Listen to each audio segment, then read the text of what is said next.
नमस्कार, मैं संजना मिश्रा संजना मिश्रा जीवन के अनुभव में आप सभी का स्वागत है। देखिए, आज 8 दिन हो गया भरत तिवारी जी को शहीद हुए और मैं इसीलिए चुप थी ताकि लोगों को और लोगों की बातों को सुन सकूं और जान सकूं, क्योंकि आज भी लोगों को लग रहा है कि ब्राह्मण जातिवाद करता है और ब्राह्मण दूसरे देश से आया हुआ है। मतलब जितना घटिया आरोप ब्राह्मण के बारे में लगाए जाते हैं वो सब ब्राह्मण हैं, क्योंकि आज भरत तिवारी नहीं रहे फिर भी लोगों को ये नहीं लग रहा है कि ब्राह्मण अपनों के लिए, अपने लिए नहीं बल्कि दूसरे के हित के लिए हर समय जीता है। और ये जो उनका हत्या हुआ है इसे मैं हत्या ही कहूँगी, क्योंकि देखिए, जब सामने वाले को डर हो कि मेरा चोरी पकड़ा गया है तो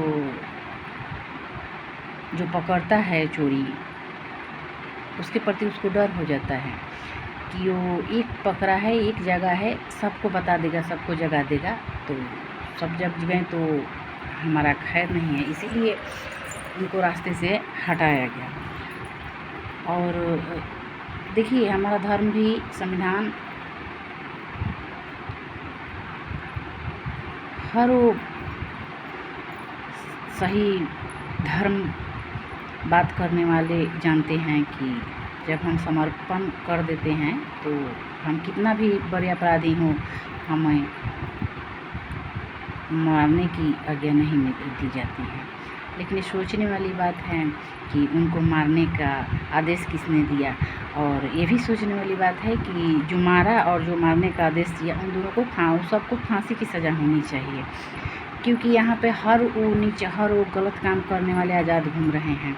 उनको फांसी या उनको मौत की घाट नहीं उतारा जा रहा है, लेकिन जो सही के प्रति बोल रहा है, आवाज़ उठा रहा है, उसको मार दिया जा रहा है। और अगर आज आँख नहीं खुली हर जाति के हमारे देश में ब्राह्मण, क्षत्रिय, वैश्य, शूद्र, इन सबको आँख नहीं खुले हैं कि ब्राह्मण अपने लिए नहीं वो दूसरे के लिए लड़ता है, तो अब कभी नहीं खुलेगा। क्योंकि भरत तिवारी का घर कैसा है, उनकी क्या स्थिति है घर की, उनके परिवार की आप लोग देखते हैं, फिर भी वो किसी बारे में भी नहीं कुछ मांग किए हैं, सिर्फ दूसरों को बारे में मांग किए हैं। और मैं भी जहाँ तक देखती हूँ, ब्राह्मण हर जाति के बच्चे को अपना आदमी कह के बुलाता है, अपना बच्चा कह के बुलाता है, हमारा आदमी है कह के बुलाता है। उसी ब्राह्मण को लोग क्या कहते हैं कि ये जातिवाद फैलाता है, ये आपस में लड़ाने का काम करता है, ये हम लोगों पर अत्याचार करता है। अरे मूर्खों, तुम लोगों को पता नहीं है कि तुम्हारा अधिकार क्या है। हर समय में तुम लोगों को पता नहीं है कि तुमको कहाँ पे जाके किस चीज़ की मांग करनी है। इसी अधिकार के लिए ब्राह्मण आगे आता है तुम्हारे अधिकार को दिलाने के लिए, और यही काम भरत तिवारी जी ने किया है। और इसी के कारण अपने रुतबे को मूर्ख इंसान ने दिखाते हुए उनका हत्या किया है। और रही बात कि उनको जो लोग कह रहे हैं कि वो पागल थे, तो अगर वो पागल होते तो किसी भी पुलिस पर उनका गोली नहीं चला है, कोई भी पुलिस ना घायल हुआ है ना मृत्यु को प्रदान हुआ है।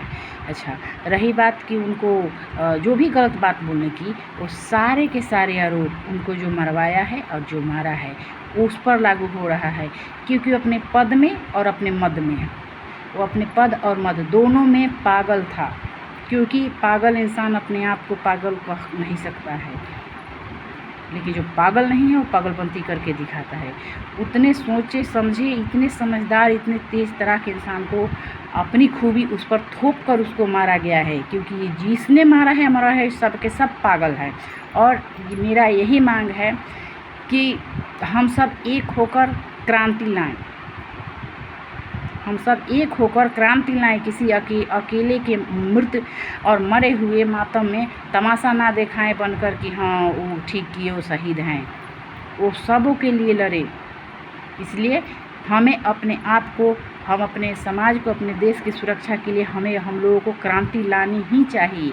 और रही दूसरी बात कि ब्राह्मणवाद इसीलिए फैलाया जाता है क्योंकि लोगों को पता है कि ब्राह्मण तेज दिमाग का होता है, कब कहाँ क्या चीज़ जरूरी है वो सब समाज को अपने लेकर और बचा कर चलता है, इसीलिए उसको टारगेट करके मार दिया जाता है।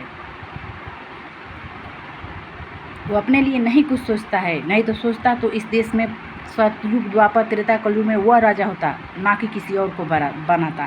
अगर मेरे आप वीडियो से सहमत हैं तो इस वीडियो को ज़्यादा से ज़्यादा शेयर कीजिए। और फिर मैं आगे बताऊंगी इनके बारे में। मेरा नहीं बोलने का रीज़न यही था कि हम अपने जातिवाद पर बोलते हैं, नहीं। ब्राह्मण एक ऐसा है कि जो गलत को गलत और सही को सही देखता है, ना कि जातिवाद देखता है हर समय। इसलिए भरत तिवारी को और जो अधूरा काम छोड़ के गए हैं उन पर जो लांछन लगा है उसके लिए हम लोगों को, हम सभी को खड़े होकर उतारना चाहिए। वो किसी के भेदभाव को नहीं लेकर चलते थे, किसी से भी भेदभाव नहीं था उनका। जय हिंद, जय भारत।